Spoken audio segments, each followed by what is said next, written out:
আসসালামু আলাইকুম। কেমন আছো ছোট্ট বন্ধুরা? আশা করি সবাই খুব ভালো আছো। আমিও আলহামদুলিল্লাহ খুব ভালো আছি। তো আমি চলে এলাম তোমাদের কাছে আরেকটি নতুন পাঠ নিয়ে। আশা করি এই পাঠটিও তোমাদের খুব ভালো লাগবে। নতুন পাঠে যাওয়ার আগে আমি জানতে চাই, তোমরা বলো তো এর আগের পাঠে আমরা কি শিখেছিলাম? হ্যাঁ, দুটো স্বরবর্ণ শিখেছিলাম। স্বরবর্ণ দুটির নাম কি বলতে পারো? কারো কি মনে আছে? একটি ছিল হ্রস্ব উ, হ্যাঁ, আরেকটি ছিল দীর্ঘ উ। হ্যাঁ, আমি ঠিক জানি তোমাদের সবার মনে আছে। আচ্ছা, তাহলে আজকে আমরা আরেকটি নতুন স্বরবর্ণ শিখব। ঠিক আছে? তাহলে এখন আমি তোমাদেরকে একটি ছবি দেখাচ্ছি। তোমরা ছবিটি একটু ভালো করে দেখো তো। কি দেখতে পাচ্ছ ছবিতে? হ্যাঁ, ছবিটির একপাশে কি দেখা যাচ্ছে? খুব কুয়াশাচ্ছন্ন, তাই না? হ্যাঁ। আচ্ছা বলো তো, আমরা কোন সময়ে সকালবেলা খুব কুয়াশা দেখতে পাই? হ্যাঁ, আমরা শীতকালে কুয়াশা দেখি, তাই না? তখন খুব ঠান্ডা লাগে। তোমরা কি সকালবেলার কুয়াশা দেখেছো? আচ্ছা, তাহলে এই সময়টাকে কি বলে জানো? এটাকে বলে শীতকাল। মানে শীতকালে খুব কুয়াশা পড়ে। আচ্ছা, তার ঠিক পাশের ছবিটাতে কি দেখতে পাচ্ছ বলো তো? খুব বৃষ্টি হচ্ছে, তাই না? হ্যাঁ, তাহলে বৃষ্টি হয় কোন সময়ে বলো তো? বৃষ্টি হয় বর্ষাকালে। হ্যাঁ, তাহলে আমরা এখন দুটো জিনিস জানতে পারলাম। সেটা কি? সকালবেলা কুয়াশা হয় শীতকালে, তাই না?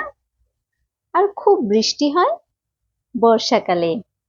হ্যাঁ, তাহলে এই শীতকাল আর বর্ষাকাল এরকম আরো অনেক সময় আছে, মানে কাল আছে। যেমন ধরো হেমন্তকাল আছে, শরৎকাল আছে, বসন্তকাল আছে। এক একটা সময়ে আমাদের প্রকৃতির আবহাওয়া এবং রূপও এক এক রকম হয়। ঠিক আছে? তাহলে এই সময়গুলোকে কি বলে জানো? ঋতু।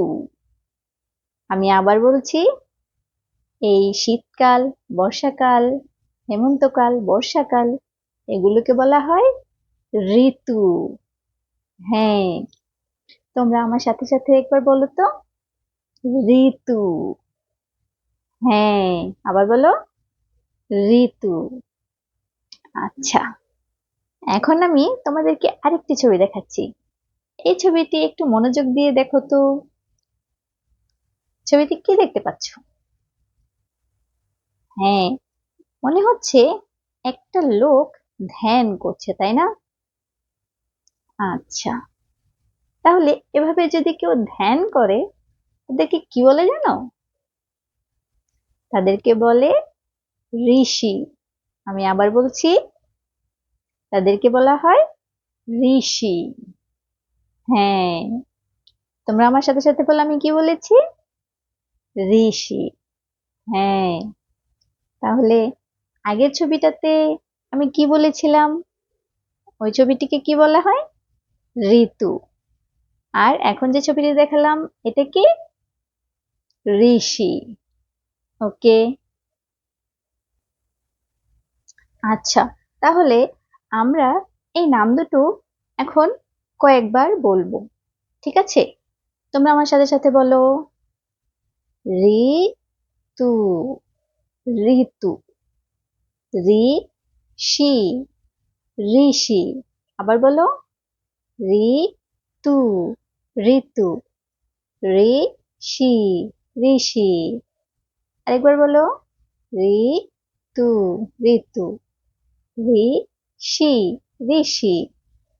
আচ্ছা, এখন তোমরা একটু ভেবে বলো তো, এই দুটো নামের মধ্যে কি তোমরা কোনো মিল খুঁজে পাচ্ছ?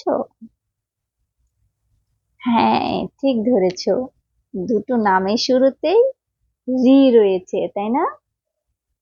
হ্যাঁ, তোমরা ভালো করে দেখে নাও তো রিটা দেখতে কেমন। হ্যাঁ, এই রিটা হচ্ছে আরেকটি স্বরবর্ণ, ঠিক আছে। আচ্ছা, এখন তাহলে আমরা এই রি বর্ণটা কয়েকবার পড়বো, ঠিক আছে। সবাই আমার সাথে সাথে পড়ো, বলো রি, আবার বলো রি, আবার বলো রি। হ্যাঁ, খুব সহজ তাই না? আচ্ছা, তাহলে রি দিয়ে কি কি হয় তোমাদের মনে আছে? হ্যাঁ, প্রথম ছবিটির নাম কি ছিল? ঋতু। এরপর ঋষি। হ্যাঁ, তোমাদের মনে আছে, খুব ভালো। তাহলে রি বর্ণটি তো আমরা খুব সহজেই পড়ে ফেললাম, তাই না? তাহলে এখন কি আমরা লিখতে পারবো? তোমাদের বর্ণটি দেখে মনে হচ্ছে খুব কঠিন হবে, তাই না? না, এটা একদমই সহজ। আমি তোমাদেরকে দেখিয়ে দিচ্ছি। তাহলে চলো দেখে নেই রিটা কিভাবে লিখতে হয়। ছোট্ট বন্ধুরা, এখন তাহলে আমরা রি কিভাবে লিখতে হয় সেটা দেখব, ঠিক আছে। তোমরা দেখো, আমি আগে এখানে একটি রি লিখে রেখেছি। এখন ঠিক এটার মতো করেই আমরা রি লেখা শিখব, ঠিক আছে। দেখো, এখানে আমি বিন্দু বিন্দু দিয়ে এই রি এর মতো করে একটি নকশা তৈরি করে রেখেছি, ঠিক আছে। আমরা এখন এই বিন্দুগুলো যোগ করে রি লেখা শিখব। তোমরা দেখো আমি কিভাবে করি। প্রথমে আমি এই বিন্দু থেকে শুরু করব, তারপর এক এক করে সবগুলো বিন্দু যোগ করে দিব। দেখো আমি কত সহজে করে ফেলছি, ঠিক আছে। তারপর এখান থেকে আবার এই নিচের বিন্দুগুলো যোগ করে দিব, তারপর আবার এখান থেকে নিচে নেমে আসব, তারপর আবার উপরে চলে যাব, ঠিক আছে। দেখো আবার এই নিচের বিন্দুগুলো এখান থেকে যোগ করে দিব, তারপর আবার উপরে চলে যাব, ঠিক আছে। তারপর এই পাশের বিন্দুগুলো যোগ করে দিব। এখন দেখো তো হয়েছে না রি এর মতো? আচ্ছা, তোমরা বুঝতে পেরেছো কিভাবে লিখতে হয়? এখন তোমাদের বোঝার সুবিধার জন্য আমি আরেকবার লিখে দেখাচ্ছি, ঠিক আছে।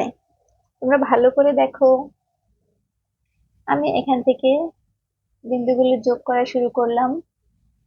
তোমরা ভালো করে দেখে নাও, বিন্দুগুলো যোগ করতে করতে এখন নিচে চলে যাব। দেখো আবার নিচের বিন্দুগুলো যোগ করে দিব। ঠিক বিন্দুগুলো যেভাবে যেভাবে গিয়েছে আমরা ঠিক সেভাবেই বিন্দুগুলো যোগ করে দিব, ঠিক আছে। আমাদের আর কিছুই করা লাগবে না। এই দেখো, তারপরে বিন্দুগুলো যোগ করে দিলেই হয়ে যাবে আমাদের রি, ঠিক আছে। আমরা এই রি এর উপর বারবার হাত ঘোরাবো, মানে প্র্যাকটিস করব, ঠিক আছে। তারপর নিজে নিজে সেটা লেখা শিখবো, বুঝতে পেরেছো? আচ্ছা, তাহলে এখন আমাকে বলো তো এটা কি? রি। হ্যাঁ, আবার বলো এটা কি? রি। আবার বলো এটা কি? রি, তাই না? এখন আমরা এই রিটা বারবার এভাবে লিখবো আর প্র্যাকটিস করব, ঠিক আছে। আমি ছোট বন্ধুদের মায়েদেরকে বলবো তারা যেন ঠিক এভাবেই তাদের সোনামণিদেরকে বর্ণলেখাটা শিখিয়ে নেয়, আর ঠিক আমার মতো করেই তাদেরকে বারবার অনুশীলন করায়, ঠিক আছে। তাহলে আশা করি তারা খুব সহজেই এই রি লেখা শিখে যাবে, ঠিক আছে। তাহলে ছোট্ট বন্ধুরা, বলো তো আমরা এই রি দিয়ে কি কি শব্দ শিখেছি? একটি হচ্ছে ঋতু, হ্যাঁ, আরেকটি কি ছিল? ঋষি। আচ্ছা, তাহলে আমি যেভাবে দেখালাম ঠিক সেভাবেই তোমরা বাসায় রি বর্ণটি বারবার লিখবে, ঠিক আছে? আচ্ছা, আজ তাহলে এ পর্যন্তই। সবাই ভালো থাকো। আসসালামু আলাইকুম।